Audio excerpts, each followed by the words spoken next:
A la Riera de Ribes tenim una màxima que és la formació dels mestres. En l'aprenentatge és important poder oferir, diversificar i flexibilitzar el currículum i maneres de fer.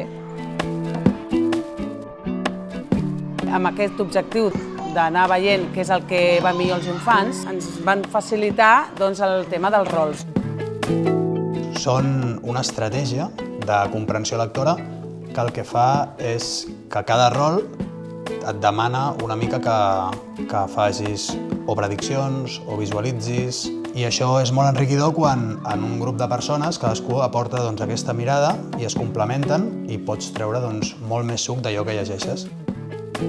Cada nen pot trobar-se a gust en un dels rols i pot excel·lir el que se li dona molt bé el dibuix, persona que li va molt bé fer aquests esquemes, i alhora els nens i nenes quan s'ho comparteixen també veuen models i maneres de fer diferents que s'hi poden sentir identificats.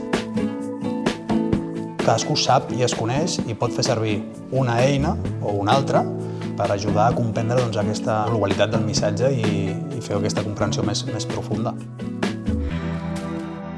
Hi ha dos moments, un que han anat al Bosquet avui, perquè és un espai que tenim i que el podem fer servir de parlar en veu alta, de compartir, on el mateix text ha estat compartit per 4 persones diferents, i el segon, que és el text del company, que no sé de què va, hi ha algú que me l'explica des de la seva visió i els hi fa la vida més fàcil.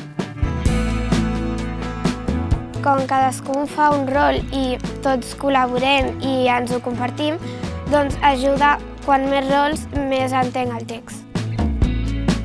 És molt diferent perquè abans potser jo només posava, si hi havia preguntes, contestar les preguntes així com una línia, 2 línies. En canvi, ara em va molt millor perquè és com una estructura que tu has de seguir ja, els objectius i els passos. I tu, si ho fas, la veritat és que ho pots fer molt millor.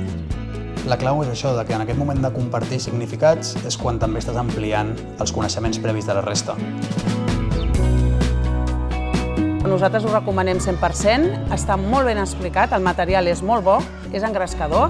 El fet de veure-ho tan visual, categoritzat per colors, amb els títols així suggerents, crec que endreça molt. I com a escola ens ho estem creient i ho estem implementant. A través de la xarxa i dels plenaris que han fet a la xarxa han sabut seleccionar molt bé les estratègies que van més en coherència amb l'escola, i per tant han posat en marxa tota aquesta metodologia de la lectura col·laborativa i recíproca. Els mestres són el pal de paller, són els que tiren endavant i fiquen el temps, la motivació, les ganes, el gust també per aprendre de la mà dels seus alumnes. Ells mateixos es veuen més preparats a l'hora d'enfrontar-se a una comprensió. Hi ha lectures que són molt complexes però molt interessants, però te n'adones que amb la col·laboració dels teus companys tothom té èxit amb aquests rols.